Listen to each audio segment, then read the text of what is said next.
పిల్లలు చదువుతో పాటు క్రీడలో కూడా రాణించి ఉన్నత స్థాయికి ఎదగాలని తెలుగుదేశం పార్టీ రాష్ట్ర అధికార ప్రతినిధి పిఠాపురం మాజీ ఎమ్మెల్యే ఎస్వీఎస్ఎన్ వర్మ పేర్కొన్నారు. పిఠాపురం ఆర్ఆర్బీహెచ్ఆర్ కళాశాల ఆవరణలో జరిగిన రాష్ట్ర స్థాయి జూనియర్ టైక్వాండో పోటీలకు ముఖ్య అతిథిగా మాజీ ఎమ్మెల్యే వర్మ హాజరయ్యారు. హోరాహోరీగా సాగిన జూనియర్ టైక్వాండో పోటీల అనంతరం విజేతలకు మాజీ ఎమ్మెల్యే వర్మ చేతుల మీదుగా బహుమతులు అందించారు. ఈ కార్యక్రమంలో ఆర్గనైజర్ లక్ష్మణరావు, తెలుగుదేశం పార్టీ పట్టణాధ్యక్షుడు బొజ్జ సతీష్, కొరుప్రోలు శ్రీను, పిఎస్ఎన్ మూర్తి, కోళ్ల బంగారుబాబు, రెడ్డెం రాజుబాబు, గొడుగుల సూరిబాబు, గొర్ల నాగార్జున, గొర్ల సత్యబాబు, మట్టా గణేష్, కర్ణాసుల రాజా, నూతాటి ప్రకాష్ తదితరులు పాల్గొన్నారు.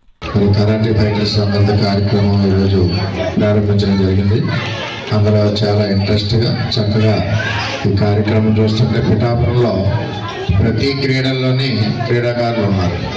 వాలీబాల్ అవనండి, బాస్కెట్బాల్ అవనండి, అన్ని రకాలుగా.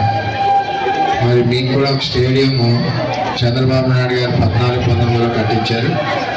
ఇంకా కొద్దిగా పనులున్నా అవి కూడా పూర్తవుతాయి, పూర్తిగా ఉపయోగంలోకి వస్తాయని చెప్పి తెలియజేస్తూ మీ అందరికీ ఎప్పుడు మరి క్రీడాకారులందరికీ సపోర్ట్గా ఉంటారని, లక్ష్మణ్ ఖాళీ లేకుండా ఏదో కార్యక్రమం పెడతా ఉంటాడు, వారందరికీ సపోర్ట్గా ఉంటారని చెప్పి తెలియజేసుకుంటూ మీ అందరికీ ఆశీస్సులను తెలియజేసుకుంటూ సెలవు.